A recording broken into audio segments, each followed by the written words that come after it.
Kelihatan kedua?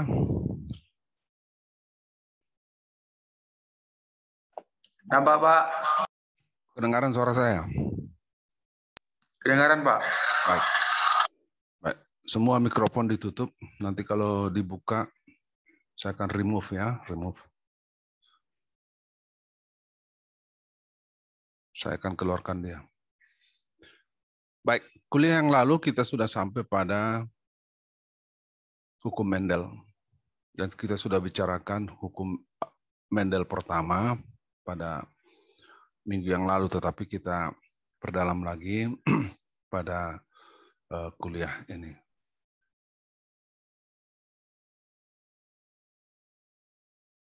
Sebelum saya lanjutkan, coba lihat buku masing-masing. Ada kesalahan di dalam buku. Buka halaman 30.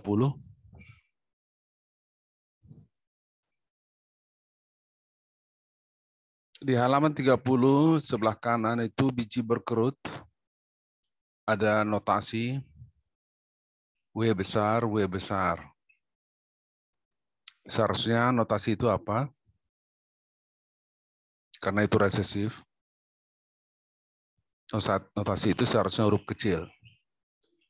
Ya, seharusnya huruf kecil. Jadi ganti menjadi huruf kecil. W dua-duanya huruf kecil. Oke, lalu di halaman 31.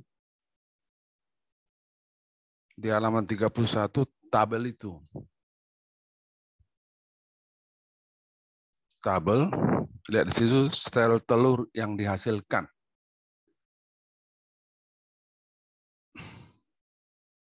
Di situ tertulis setengah W besar, W besar. Hurufnya W besar, W besar. Seharusnya adalah setengah W besar. Jadi tidak ada dua huruf, satu huruf saja. W besar. Nah, inilah kesulitan kalau digunakan huruf-huruf yang mirip. Huruf kecil dan huruf besar. Itu sebabnya saya selalu menggunakan huruf yang sangat mudah dibedakan, huruf besar dan huruf kecil, yaitu huruf A atau huruf B.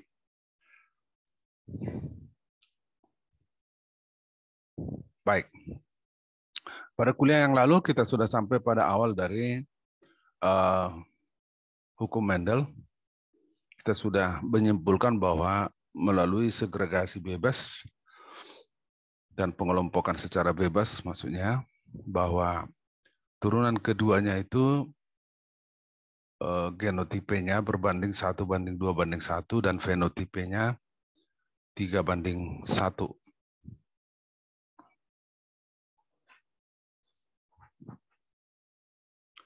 Dengan perbandingan itu sebenarnya sudah bisa kita hitung frekuensinya.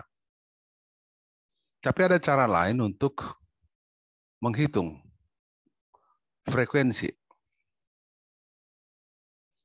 Untuk menghitung frekuensi. Kita tahu frekuensi itu adalah jumlah munculnya.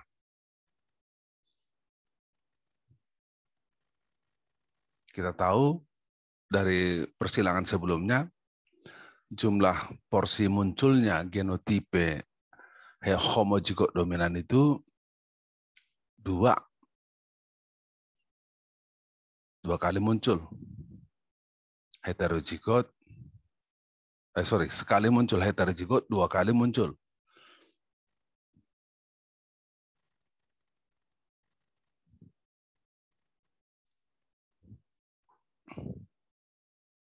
Homozigot resesif 1 kali muncul. Jadi total 4 kali muncul.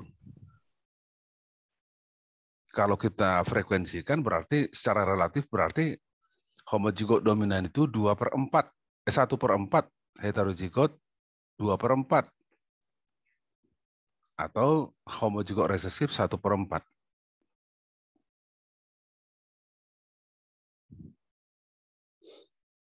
Atau 25% adalah homozigot dominan, 50% adalah heterozigot, dan 25% adalah homozigot resesif. Sedangkan fenotipenya 3/4 biji bulat, 1/4 biji berkerut atau 75% biji bulat, 25% biji berkerut. Cara yang lain untuk bisa menentukannya adalah menggunakan papan catur Punnett. Itu yang saya sebut tadi halaman 31 itu ya. Jadi penemu pertamanya itu adalah seorang ahli biologi bernama Punnett. Maka untuk menghormati dia disebutlah papan catur Punnett. Kalau kalian pernah melihat papan catur, itu terdiri dari kotak-kotak ya, kotak-kotak. Nah kalau kita silangkan tadi induk betina dengan induk jantan, induk betinanya terdiri dari genotipe A dominan A resesif, maka gamet yang dihasilkannya satu A dominan, atau sel telur yang dihasilkannya satu bahagian mengandung A dominan, satu bahagian lagi mengandung A resesif. 1:1, berarti setengah dari total gamet itu adalah gamet A dominan. Setengah dari gamet itu adalah gamet A resesif. Demikian juga untuk induk jantan yang induk jantannya heterozigot A dominan A resesif. Gamet yang dihasilkannya setengah alel A dominan, setengah alel A resesif. Nah, F1 dengan F1 itu bersilang, kawin. Bertemu gamet dengan gamet, membentuk zigot. Ya, menyatu gamet dengan gamet membentuk zigot, atau menyatu sel sperma dengan sel telur membentuk zigot. Nah, kalau menyatu gamet A dari jantan ini dengan gamet A dari betina ini, maka terbentuk zigot A dominan A dominan. Seterusnya juga kalau menyatu gamet A dominan dengan A resesif dari jantan ini terbentuk heterozigot A dominan A resesif. Kita mau soroti di sini bagaimana menghitung frekuensinya. Bagaimana menghitung jumlah relatifnya. Yaitu dengan cara mengalihkan frekuensi gamet itu. Kalau A dominan tadi dibentuk oleh alel A dominan dari jantan dan alel A dominan dari betina, maka frekuensinya dikalikan. Frekuensi alel A dominan dari induk betina setengah dikali dengan frekuensi alel dari induk jantan setengah. Setengah kali setengah kita tahu 1/4. Berarti 1/4 lah frekuensi zigot A dominan A dominan. Bagaimana dengan yang heterozigot? Prinsipnya sama. Frekuensi alel A dominan yang berasal dari induk betina setengah. Frekuensi alel A resesif dari induk jantan setengah. Berarti setengah kali setengah ya 1/4. Nah, demikian juga persilangan yang lain dengan cara itu, maka kita peroleh frekuensi masing-masing zigot yang terbentuk. Jadi 1/4 frekuensinya, 1/4 lah frekuensi alel dominan zigot zigot homozigot dominan. Heterozigot 1/4 tambah 1/4 setengah. Homozigot resesif 1/4. Jadi dengan cara seperti ini maka kita sudah tahu bahwa bisa menentukan bahwa 1/4 homozigot dominan, setengah heterozigot, dan 1/4 homozigot resesif. Ini kalau saya buat rumusnya di bawah ini, jadi frekuensi heterozigot itu frekuensi adalah frekuensi dari perkalian frekuensi dari masing-masing alelnya.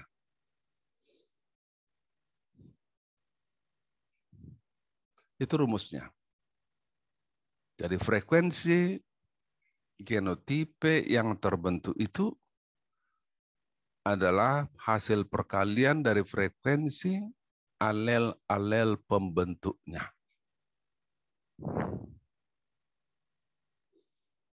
Nah, itulah hukum Mendel yang pertama. Kita lanjutkan dengan hukum Mendel yang kedua.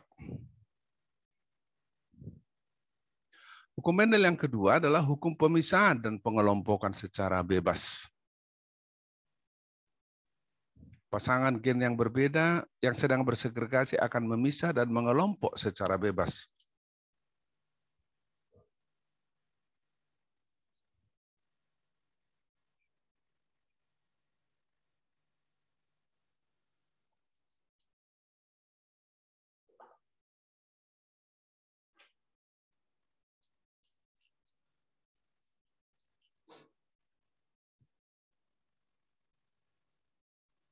Contoh untuk menjelaskannya adalah pada gen dihibrida atau dua gen. Masing-masing terdiri dari dua alel. Dan hubungan antar alel itu adalah dominan penuh. Nah, pada buku itu ada di halaman 35. Halaman 35. Coba buka halaman 35. Sekali lagi bahwa pada buku itu simbolnya dibuat G dan W.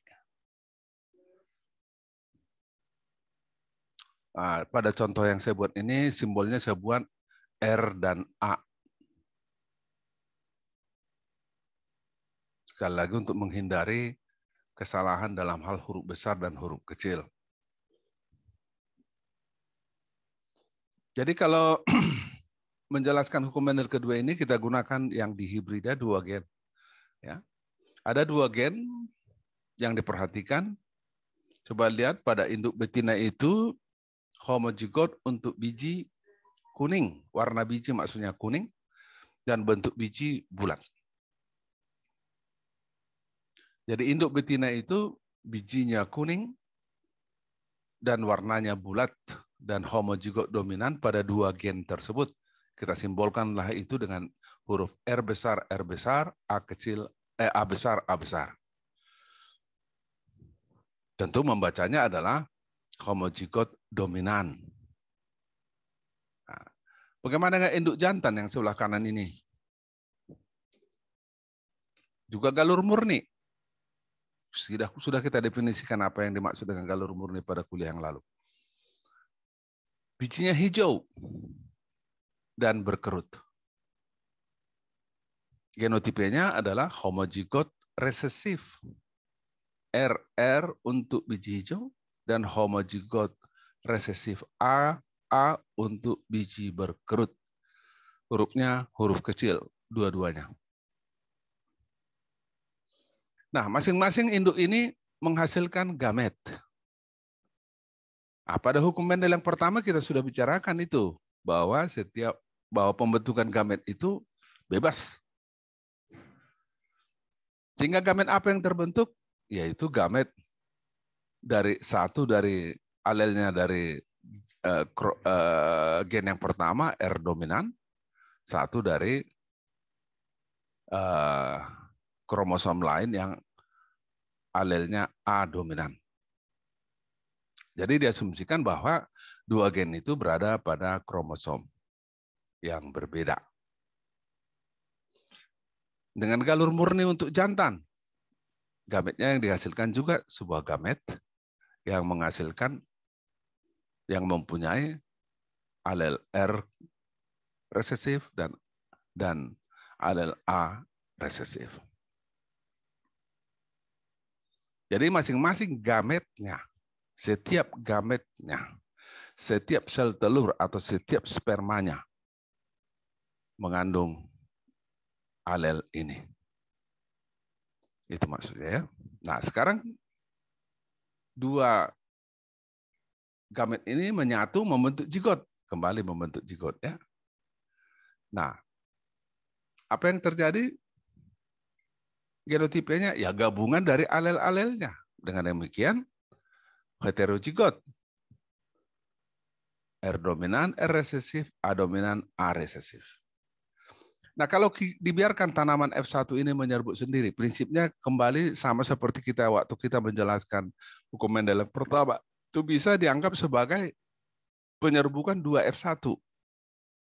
Persilangan 2F1. Nah, seperti ini. Nah, masing-masing F1 itu menghasilkan gamet juga. Nah, cara menghasilkan gametnya ada di halaman 35. Ya.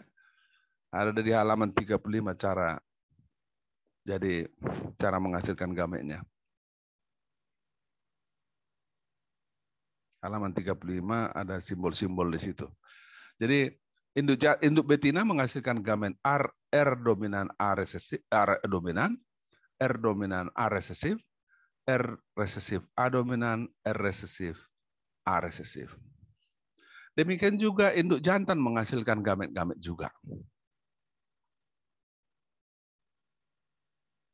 Nah, dengan menggunakan papan catur Punnett, kita bisa menentukan genotipe F2. Ya, genotipe F2.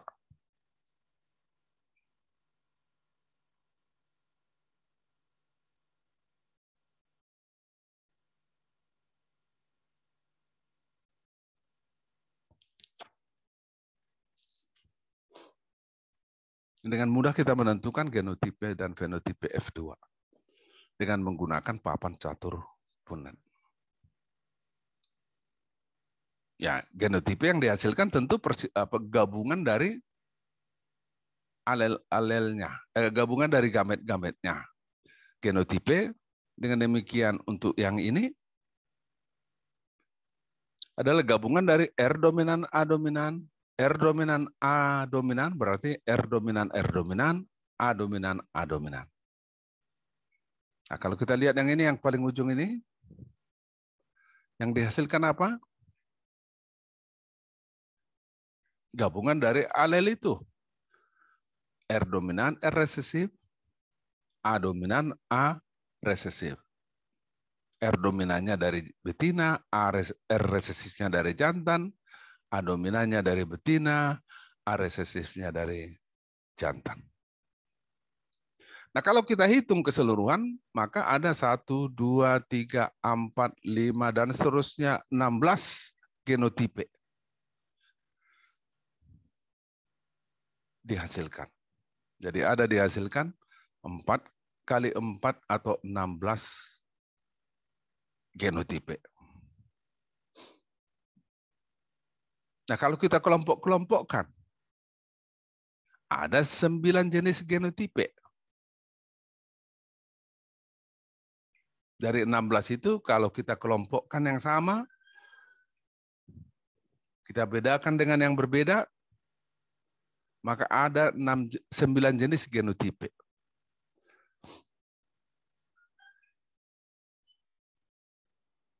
Kalau disebut satu persatu, bisa.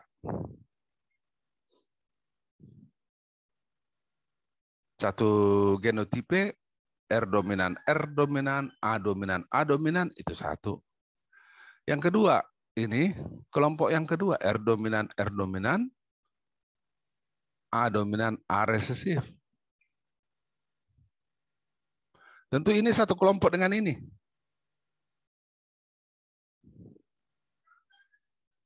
Nah, dengan cara itu dikelompokkan yang sama,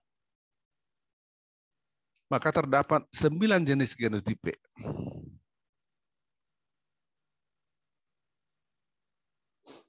Bagaimana dengan fenotipenya?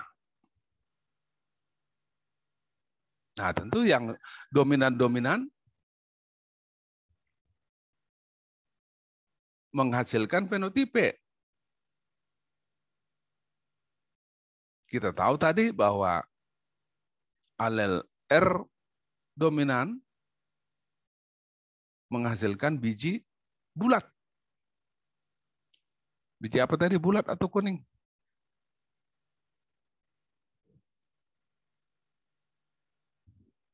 Menghasilkan biji, warna biji kuning. Ya. Gen A bertanggung jawab terhadap bentuk biji. Kalau dominan bulat, iya kan? Kalau resesif hijau. Kalau berkerut aresesif. Tapi harus dalam bentuk homozigot. Dengan demikian ini kita lihat bahwa R dominan A dominan ini adalah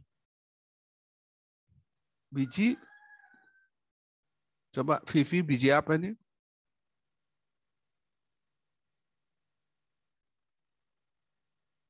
Vivi si Ombing. Bagaimana bentuk bijinya dan warnanya?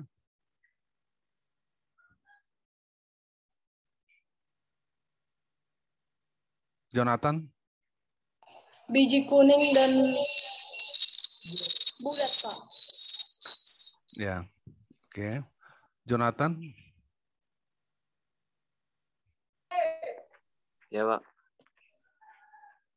Bagaimana warna bijinya dan bentuk bijinya? R bertanggung jawab terhadap Bentuknya bulat. Warna dulu. Coba. Warnanya kuning, Pak. Bentuknya bulat. Ya, bagus. Kalau ini si Erin dulu, Tesalonika. Warnanya kuning. Bentuknya berkerut. Kenapa berkerut?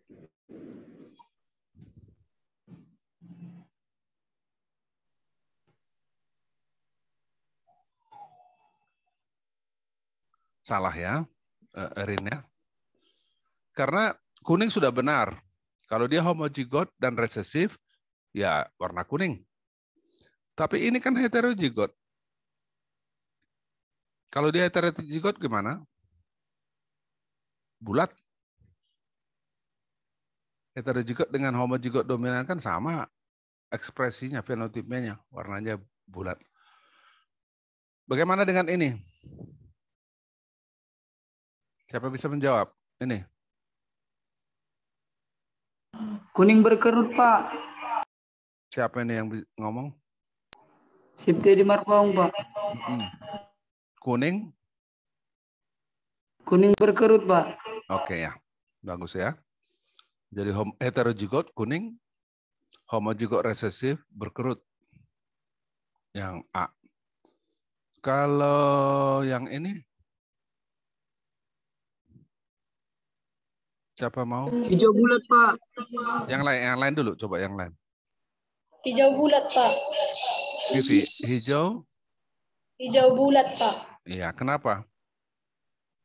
Karena dia homozigot dominan sama heterozigot resesif. Ini homozigot apa nih? Ini homozigot apa? Homozigot resesif. Iya. Kau bilang tadi kan homozigot dominan kan? Ini homozigot? Homozigot resesif sama heterozigot dominan, Pak. Heterozigot dominan, Pak. Kalau disebut heterozigot, jangan disebut heterodominannya, heterozigot begitu aja. Oke. Ini apa nih? Kalau dia homozigot resesif, artinya bunganya, bijinya warna apa? Vivi.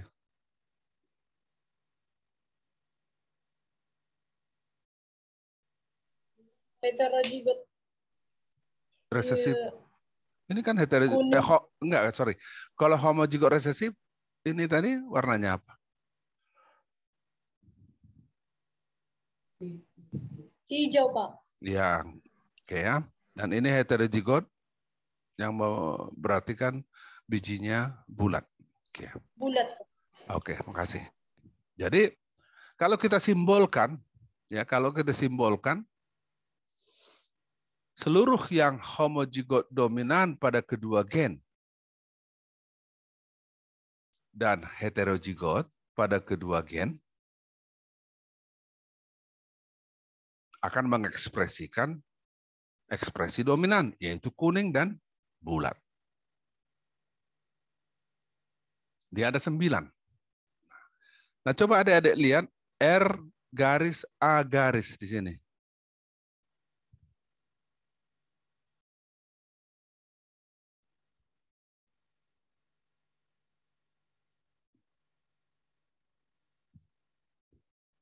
Nah, bisa juga dituliskan ini R titik A titik. Maksudnya di sini ada garis ini atau titik ini mewakili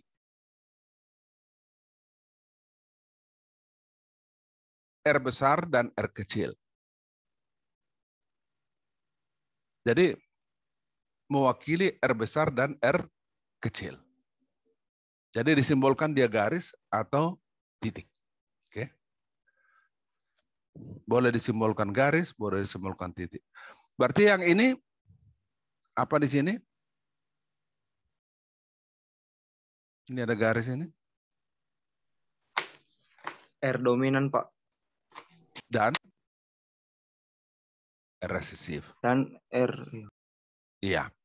Jadi garis itu mewakili R dominan dan R resesif. Dua-duanya dia wakili. Berarti ini kan maksudnya kan R dominan, A resesif, dan R dominan, R resesif, A resesif. Dia ada, berarti kan yang kuning dan berkerut. Kemudian ini, garis ini apa? Mewakili apa ini? A dominan, Pak. Enggak lengkap kau Setiadi. Garis itu mewakili apa?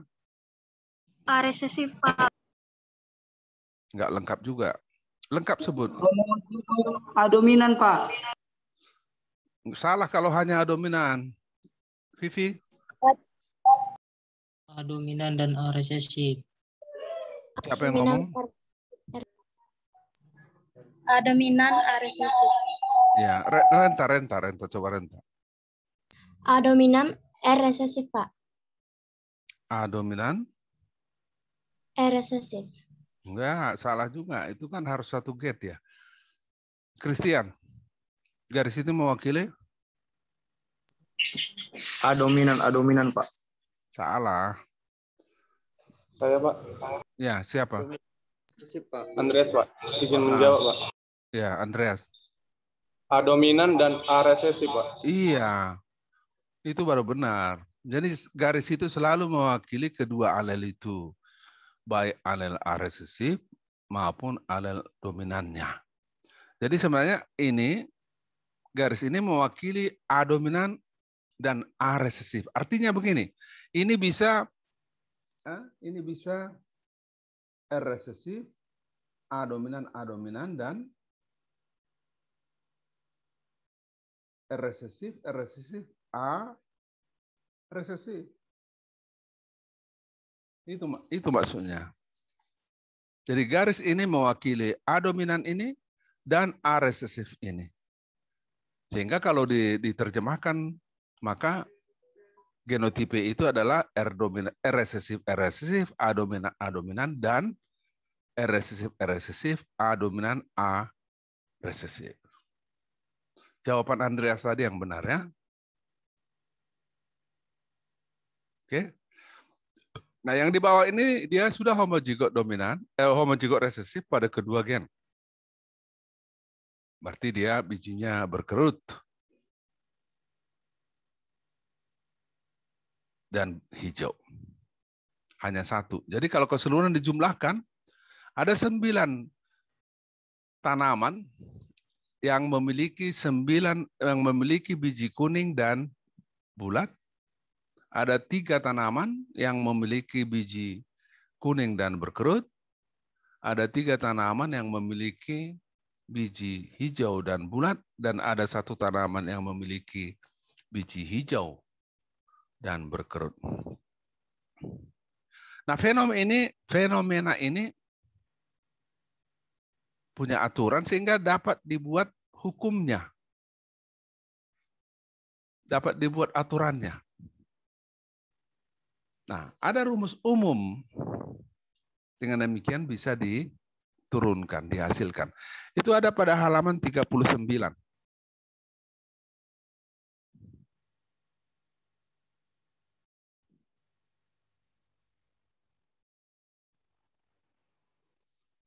Lihat di halaman 39 tabel itu. Tapi sebelumnya ada perbaikan itu. Sebelum kita lanjutkan, mana tahu habis ini Zoom. Coba lihat ada tanda 1. Pada baris keberapa ini? 5, 6, 7, 8, 9, 10, 11, 12. Coba bicara tanda 1 itu. Satu pasang gen.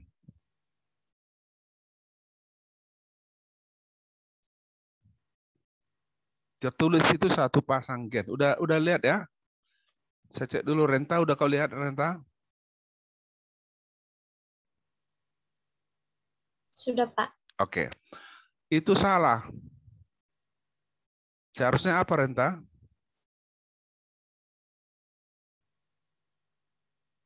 Alel, Pak. Ah, betul. Ya.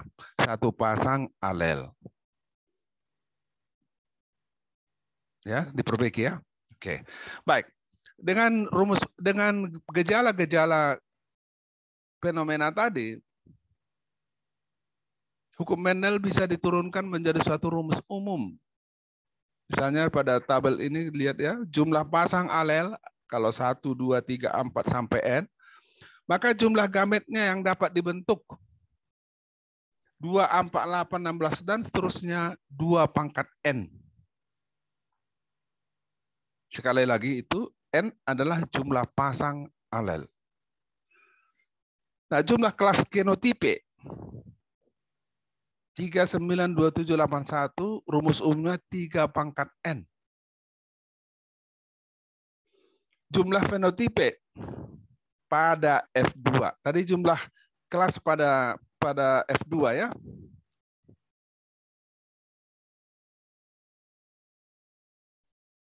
Ada 2, 4, 8, 16.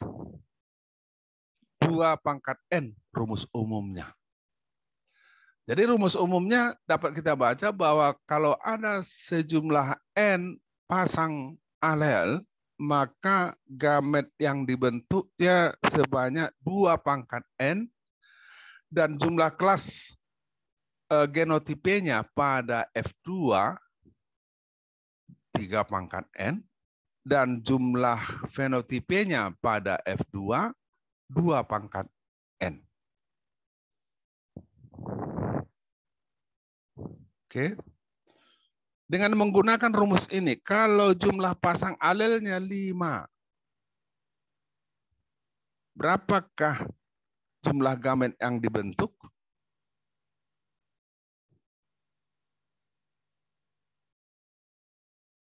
Dua pangkat 5. Berapakah jumlah kelas genotipe pada F2 yang dibentuk? 3 pangkat 5. Berapakah jumlah fenotipe F2 yang terbentuk? 2 pangkat 5. Iya, 2 pangkat 5.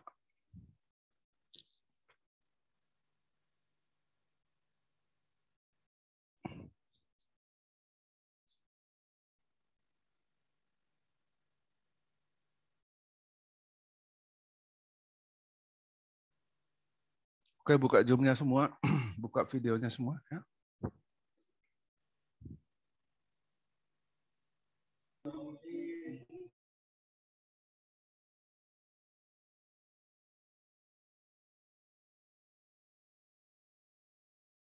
Baik, karena waktu sebenarnya rencana saya mengecek buku hari ini satu persatu, tapi karena waktu nggak mungkin cukup.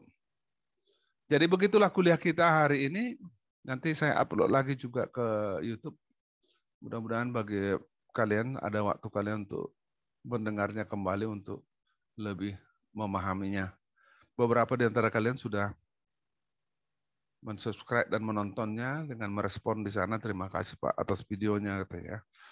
Kalau kalian tidak merasa perlu melihatnya nggak apa-apa, nggak ada kewajiban ya. Tapi kalau kalian merasa perlu, silakan subscribe dulu baru dengar ya. Saya tidak akan lacak siapa yang melihat itu dan tidak ada hubungannya dengan nilai supaya tidak salah paham kalian. Karena kebetulan YouTube saya ini adalah apa namanya, ada iklan-iklan di sana, jadi tak ada hubungannya dengan itu ya. Sekali lagi, mengapa saya tidak upload ke grup kita WA, karena nanti jebol HP saya. Bayangkan kalau semua kuliah, ada berapa mata kuliah saya ajarkan di upload di situ, nggak cukup memori HP saya, dan juga HP kalian bisa jebol, merusak memori. Itu sebabnya